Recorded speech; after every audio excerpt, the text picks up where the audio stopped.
vi i gang igen.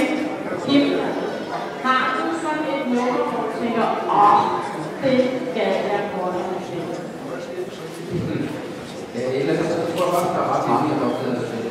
Men hvis jeg skal vælge, så bliver det nok sådan nogle gange læserfolk. Det er sådan noget travlt afhånd. Det er godt.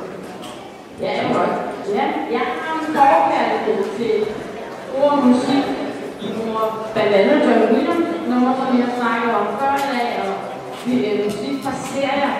Og jeg har endda sat dirigenten Michael på arbejde for at finde titelmelodien til Yellowstone. Desværre så er det ikke lykkedes endnu, eller det siger man i hvert fald, det ikke er lykkedes. Men hvor der er vilje er der vej. Det kan også være, at det er oplevet. Hvem ved? Nu skal vi i hvert fald høre et stykke musik, som hedder Jerusalema eller Jerusalema, eller noget af det. Det blev et kæmpe hit, da en gruppe venner lavede en video med deres egen dans til sammen og lagde ud på det der, som de voksne kalder for internet. Og siden det, så gik der jo ikke længe før, der også var andre, der tog den her dansudfordring op. Og der er i hvert fald mig, der bliver jeg skal. Sangen har sin oprindelse på det afrikanske kontinent. Og det er vores frontline, som vi lige skal gå i første afdeling, de gør deres forsøg på at efterligne de her afrikanske løbere. Men de har god ryglægning og backup for fløjter og for. Og det er det afrikanske, der faktisk været på trommernes ønskeliste noget tid. Det, at man rytmisk kommer lidt ud til for at sunge, det kræver faktisk rigtig meget. Og så er jeg faktisk også lidt spændt på, om dirigenten måske skulle begynde at svinge sig lidt ekstra meget med hofterne. For det ved jeg faktisk også, men jeg kan komme til det her nummer. Til gengæld så lover både Jan og jeg, at vi nok skal være med at ødelægge en god stemning med at danse sådan en hyggelig spirtmasurka eller noget den kunne. Men måske andre her i salen får lyst til at bevæge hofter og fødder. Værsgo.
El Concerto, som vi nu skal høre, er et af numrene, som Tangokorpset spiller i dagligt i byen og er et fast repertoire.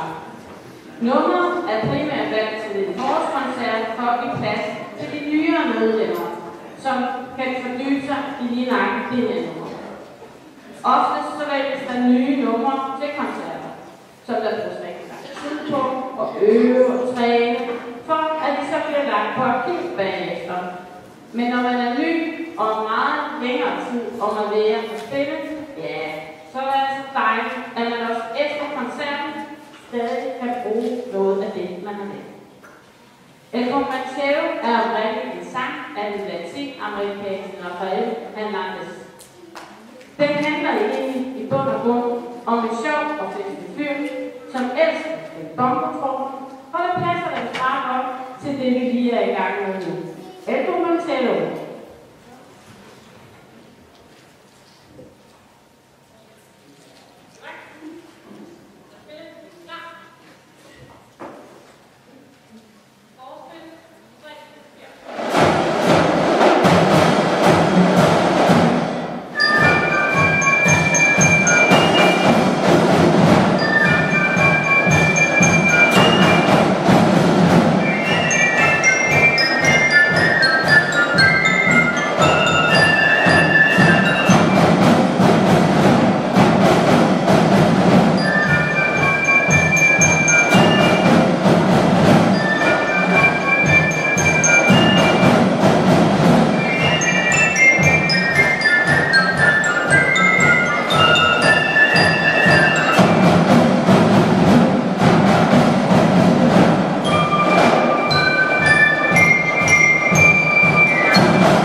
Jeg har også spillet det her nummer, og jeg forestiller mig en cykeltur i Paris, sådan en forårsdag. Så nu er spørgsmålet, der publikum. Kan I mærke den i ryggen, når de spiller? Jeg siger de for jer. Og i øvrigt er det sådan, så Tangokorpset her, hver sommer spiller det årlige cykelløb Lolland rundt. Det bliver et hyggeligt arrangement. Og når det her løb bliver givet frit, så bliver musik altid akkompagneret af en masse ringeklokker. Det samme venter os nu i Monarch Avenue, hvor komponisten faktisk har skrevet både ringeklokker og boldmål. Og derfor så har afdelingen for skylderskæft, eller skal vi kalde det slagtøjet, fået fremstillet et helt særligt instrument til dagens live. For hvad er en cykeltur? Ingen uden de gode ringeklokker og boldmål. Så lad os spænde cykelhjemmene og være klar til at cykle med orkester ud på Monarch Avenue. Værsgo.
blevet bedt om at få ordet. Hun skal lige parkere cyklen, kan jeg fornemme. Og så er hun klar. Værsgo. Ja, så er jeg landet. I marts måned, der var jeg og et par stykker med, vi var på i Fredericia til landskartemøde. Landskarteforeningen, det er en forening, der præsenterer alle danske bygarter. Vi er faktisk 42 danske bygarter i hele landet. Vi var ikke så mange i Aarhusvær, men der er jo mange garter, der kæmper, og det er også det, hvor vi ligger op. Hvis I kender nogen, som kender nogen, så kom ind imellem til os. Men vi derovre, det skal møde for. Man går igen, og faktisk har en dagsorden generalforsamling, sådan en normal generalforsamling. Og så møder vi de forskellige garder, og det er rigtig hyggeligt, så vi lige får en snak om, hvordan går det hos jer, og er der noget nyt der. Så det er meget spændende. Der er så et andet punkt på dagsordenen, som vi slutter af med. Det er med, hvor man kan indstille, der er jo indgangsfordelingen og landskartefordelingen, hvor man så kan indstille nogen fra sin garde og beskrive lidt om dem. Og det har vi valgt at gøre. Det gør vi faktisk så godt vi kan. Så i år havde vi indstillet Grete. Du er en, der selv har spillet, og du har været med i bestyrelsen og venneforeningen, og ja, du er stadig med i bestyrelsen. Det synes vi er dejligt. Så det synes vi er helt klart, at skulle honorere sig, at hun først skal stå op. Altså, Grete, så kom hjem, så har vi også en lille ting til dig.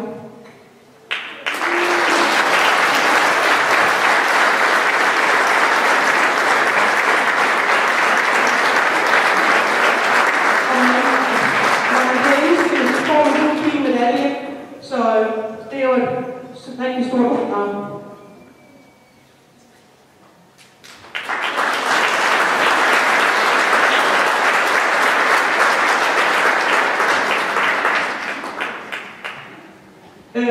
Vi valgte at indstille en mere, som også var heldig at få en medalje, og det var Lina, fordi vi synes med alt det arbejde, hun gør, og har jo en kæmpe familie, og så hun har rigeligt at se til, hun har 10 med 5 børn, og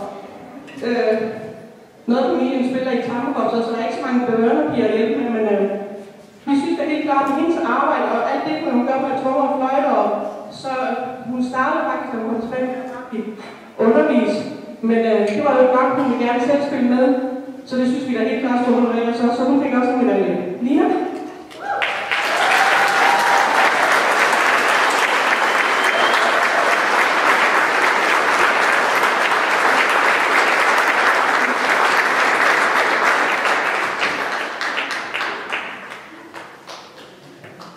Jamen, tillykke til jer begge to, det er virkelig velfortjent, fordi godt stykke arbejde I gør.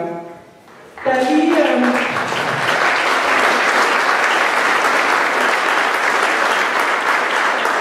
Nu imens vi er her ved at vi deler gaver ud, så som der blev fortalt, da vi startede, så er det jo vores koncert nummer 28 i rækken. Og vi er så heldige, at vores kære konferencier, Janne, nu har vi 25 års jubilæum i år. Så kom her og tillykke med det.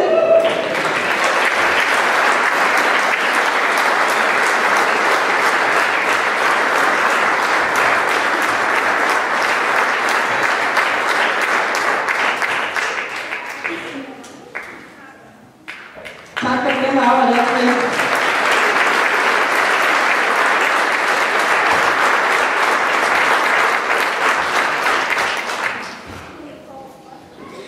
Der var løs. Ej, det var virkelig sjovt. 25 år. Det er sådan imponerende, jeg bare stod her første gang, da jeg var 5 år. Og bare en gang læste, hvad jeg havde skrevet. Ja. Tak. For et års tid siden blev de unge mennesker i Tammerkorpset spurgt om, hvad de kunne tænke sig at spille til forårskoncerten. Jeg vil gerne spille Flintstone, sagde Benjamin, som vejer en stortrum.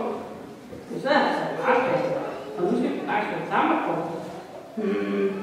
Men det skal altså ikke forhindre de andre i at spille nummer. Tegnefilmen The Flintstones blev vist i tv i 1960 for første gang. Og handler om en familie i stenalderen med en villa, Borse og en Volvo, i hvert fald en bil med hjulplastik. Den er lavet, musikken vi skal høre, har en masse trommer, som giver den gamle intromelodi et helt nyt liv. Om de spiller med livknogler eller ikke, det ved jeg ikke, men det lyder i hvert fald godt, og her kommer sammenbrugten.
Der bliver altid spillet musik i mange forskellige genrer, og der bliver altid spillet musik, der vækker gode minder, og som sender tankerne afsted til nogle fjerne mennesker. Vi har allerede været i Italien, og nu har jeg fornøjelsen af at invitere med til Cuba.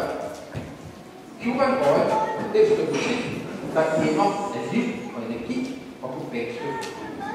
Og low-brass-gruppen, det er dem, der er lidt større instrumenter her om bagved, de skal virkelig holde tungen i munden, for de skal ramme de rigtige slag, når de skal spille de her rytmer. Og som Helle sagde første gang, man så noderne, dem rytmer det hele. Ja, det er det. Hvis I lige vil være sød og kigge ned mod slagfløjtsgruppen, altså det, man kunne kalde det mundbærkøkken, der var Silas nemlig lige lovet at vise mig de to ting der. Det er nemlig et rytmeinstrument, som hedder klaves. Altså selve instrumentet, det er bare to rundstoppe i hårdt træ. Men klaves har også den lille særlige ting, at det ud over navnet på musikinstrument også er navnet på den rytme, som instrumentet er lavet til. Og klavesrytme, den er helt grundlæggende i den her latinamerikanske musikforståelse. På samme måde som vi her i den vestlige verden, vi tæller slet ret slet 1, 2, 3, 4. Sådan som det gælder, hvor vi kan vise os det. Silas har faktisk også lige lovet at hjælpe mig med lige at demonstrere, hvad er klavesrytme. Så Silas, giv lige gas.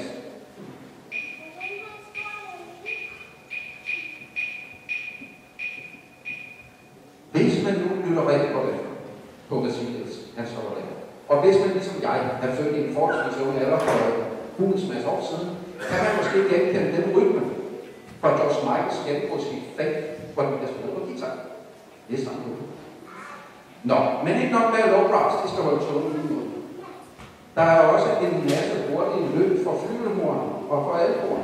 Det er det, der i fagsproget bliver kaldt for sortnedelsnoter. Og sortnedelen, det er et begreb, der er opkaldt efter det her fjerne, tomme blik, der opstår i øjnene på musikerne, når vi ser alt det der rundt til at kigge rundt af den.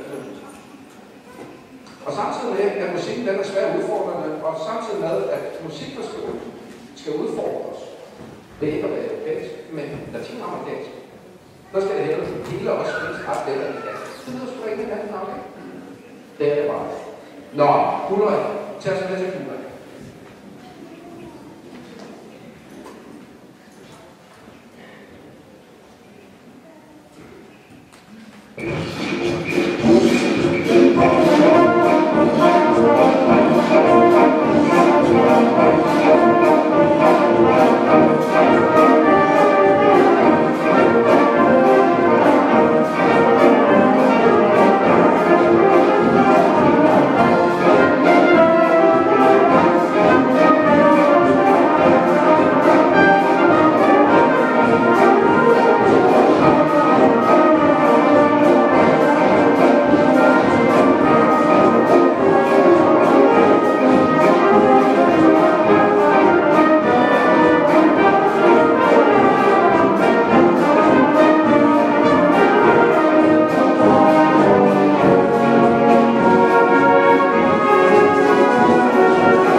Ja, fra den ene store musikalske udfordring til den anden.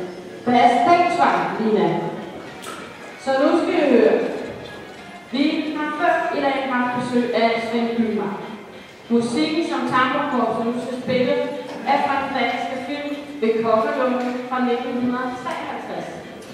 I filmen, der synger de to folkekære skuespillere, Erik Passer og Ole Sprogø, om, at der kommer altid en sporvogn og en pige til. Komponisten Svend Gyldmark har rigtig meget filmmusik på samvittigheden, som jeg sagde før, og det er en film, som jeg vil kalde for de gode gamle danske. Du er min øjesten, er det dus med himlens fugle, og det er sommer, det er sol og det er søndag, er vist nogen af dem vi kender. Men også revyviser, som Solitude var, og den har du købt til din gadedør, har Svend Gyldmark også skrevet. Tamburerne ved godt, at sporvognen er en rigtig publikumsvenlig, og de spiller gerne for at gøre det. Men den ligger ikke lige til højre ben at spille for en folke. Fordi den er svær, ja. Og den er bare også svær at ikke holde af. Fingrene, de skal føles hurtigt. Rigtig meget. Og hele tiden. Og der er faktisk ikke sådan nogle rigtig gode vejrtrækningspauser. Der er en masse små krøl og lister her. Det gør det faktisk. Og man kan ikke slappe lidt af og trække vejret, før den faktisk er færdig. Vi håber for alle, at de dygtige fløjtespillere, de ikke bliver helt gasblå i hovedet, inden at melodien er omme. Så tag luft ind, og så i gang.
Vi fortsætter nu vores musikalske rejse sammen med Brassband.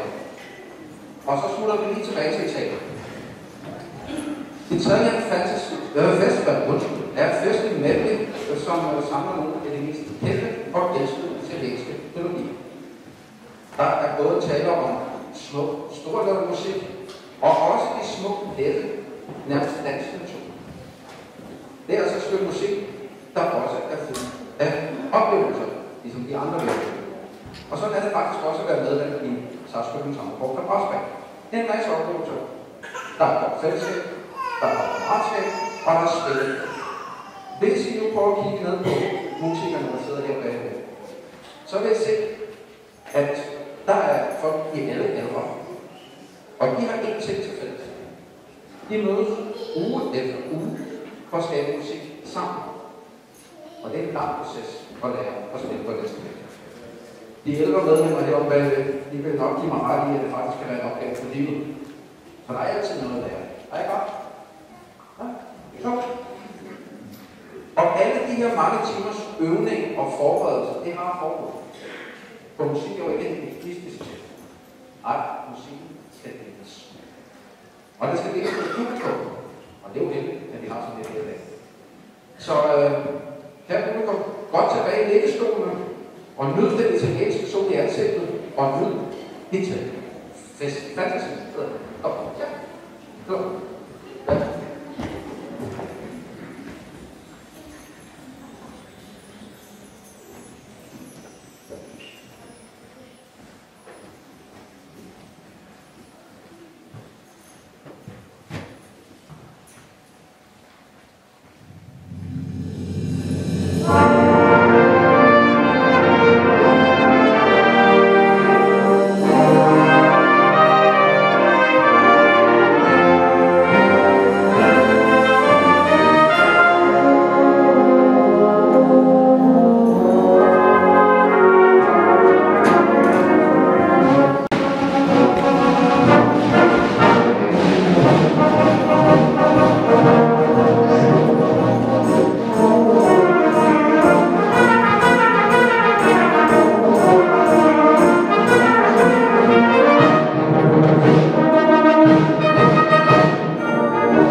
musik.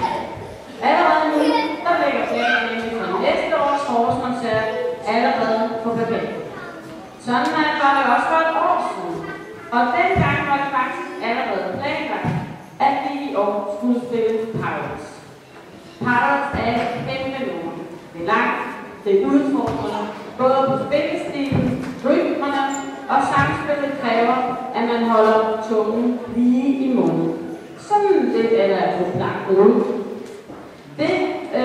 Men pludselig, så var der faktisk ikke så lang tid til, at der var koncert. Nummeret er en potpourri af filmens mange musikstykker. Og det gør det faktisk ikke så svært at komme sådan i tanke om ham der kaptajn Jack Sparrow, som hele tiden havde problemer på sin vej. Om Tammerkorpset får problemer på deres vej, når de spiller i piraternes univers mellem kanoner, skattekort, rom og hakker, og ender med at hejse det hvide flag. Det håber jeg i hvert fald ikke I gør. Men med sådan en rigtig sørøver-pirat.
skal vi altså næsten have en ekstra hånd for.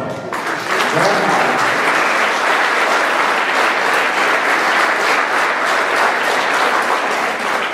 Jeg synes, det er en stor fornøjelse at opleve, hvordan grænsen for, hvad tangomusik egentlig er, at den bliver rykket gang efter gang. Tak skal I have det. Nå, som om Cuba og Italien ikke var nok. Nu tager vi også en tur til USA. Og jeg ved godt, det ikke er det mest politisk korrekte i den her tid.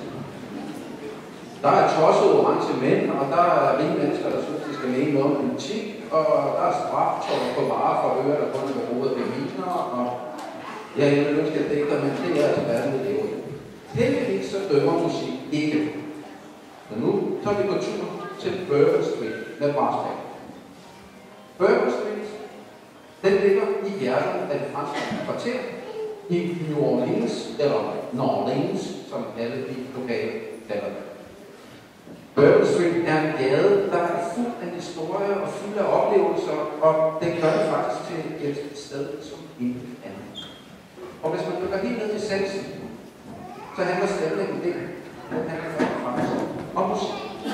Nærmere bestemt om jazzmusik. Og jazz, det er jo noget, der er opstået, da den farvede del af befolkningen fik fat i nogle musikinstrumenter og forsøgte at imitere den lille mands militærmusik. Godt og grundigt blandet med deres egen musikalske og betragteligt mere økonomiske musikforståelse. Og faktisk så er det en genre hen for sig selv, den her New Orleans jazz. Så skal vi tage os svømme hen i de sjælfulde melodier og lade musikken føre os væk til en verden fuld af tradition og historie og rytme og harmoni. Michael, så er det Down Bourbon Street.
til vejs ende. Men inden vi kommer så langt, så har Sarpsborg Tampborg som Arsmands formand Stefan Meyer Dampbælderordet, så er der en regel til stede?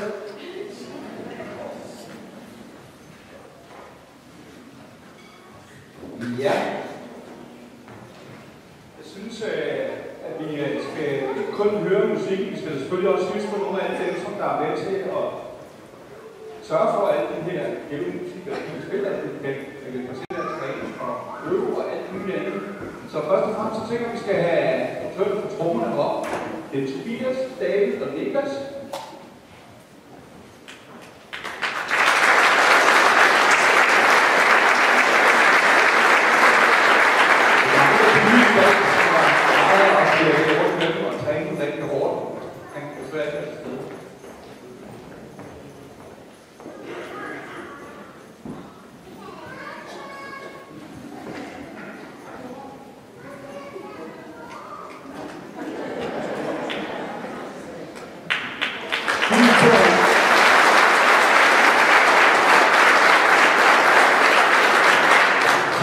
Til fløjterne, det er Amanda, Christina, Emily, Laurine, Lina, Camilla, Cordelia og Amalie.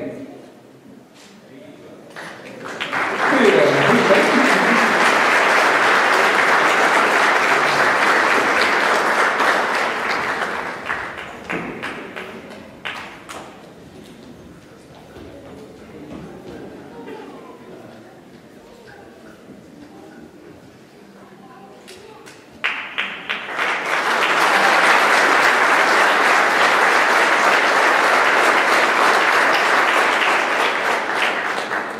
Og så har vi selvfølgelig også brætbæltet. Det er Jonas, Benjamin, Ulrik, Michael, Marie, Ea, og så June, hun mangler.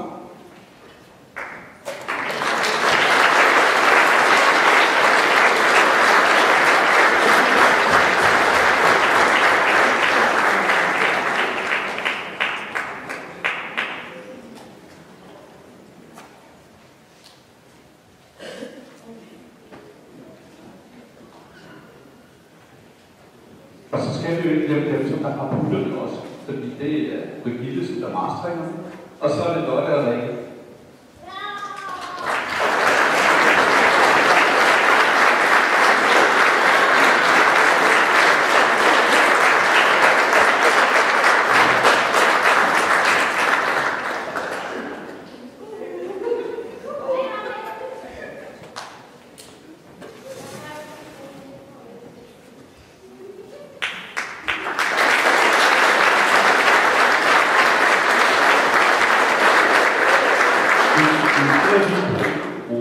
En gruppe, det er dem, de kalder dem udenfor. Jeg forstår det ikke, fordi de er sindssygt vigtige, specielt den her ting her.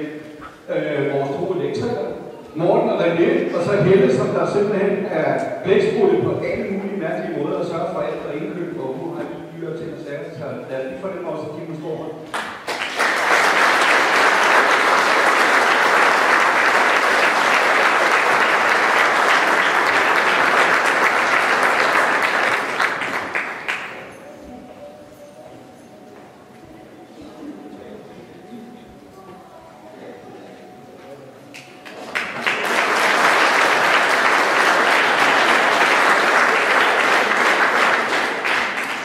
Så har jeg tre, jeg gerne vil finde om, og så lige træde det op for mig. Det er Lina, og det er Ulrik, og det er Michael. Og så må jeg jo selv gælde hvorfor, fordi hvis de tre ikke havde været der, så havde det ikke haft jer, der var helt mange igennem på det fantastiske musik, jeg har hørt det mange igennem. Så giv dem en kæmpe stor hånd.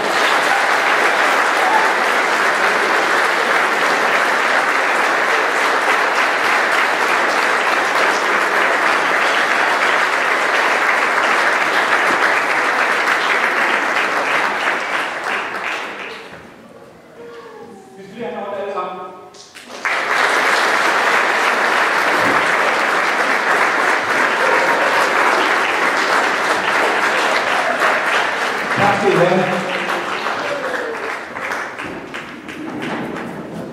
Men igen.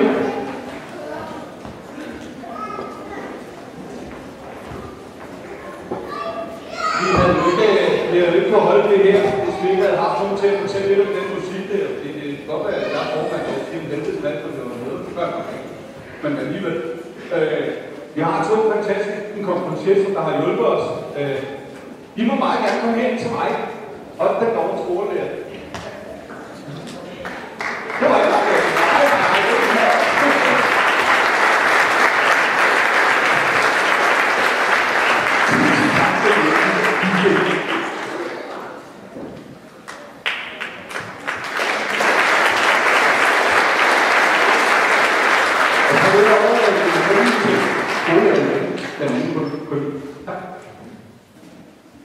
Vi går lige ud og drikker.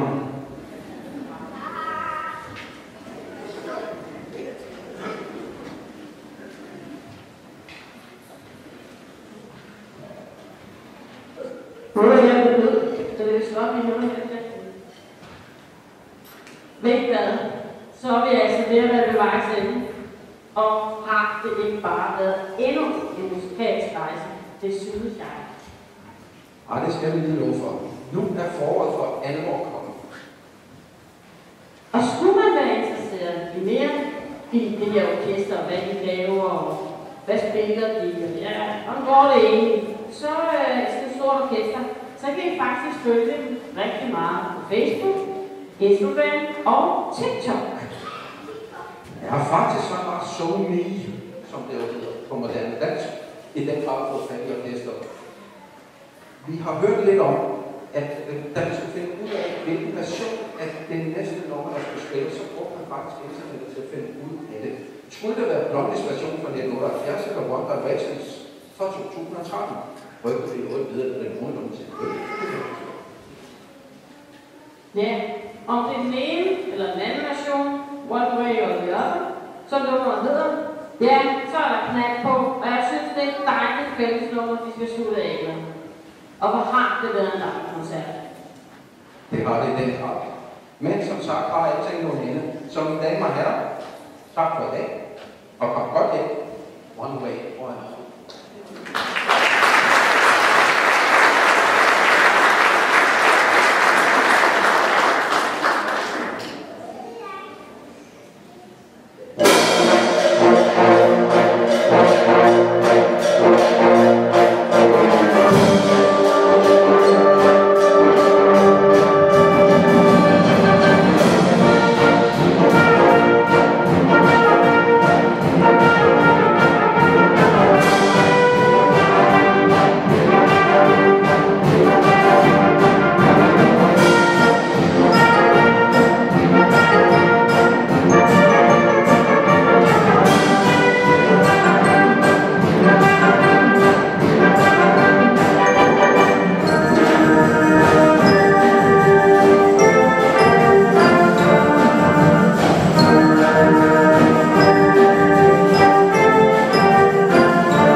fuldstændig som vi plejer.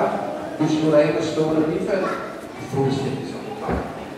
Se, det her, det kan jo godt gå hen og være sådan lidt en pinlig situation for et orkester. Fordi, altså, skal man være så selvfed, som man regner med at publikum gerne vil høre et ekstra nummer?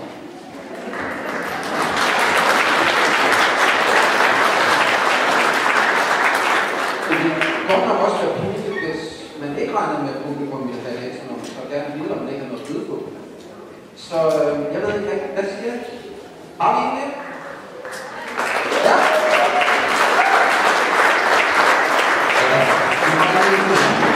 Men det er så også den sidste. Det er et nummer, der hedder I Want You Back. Sådan et eller andet sted meget aktuelt, fordi alle os heroppe, We Want You Back. Så vi ses til næste.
Vi ses på gader og steder og til næste form.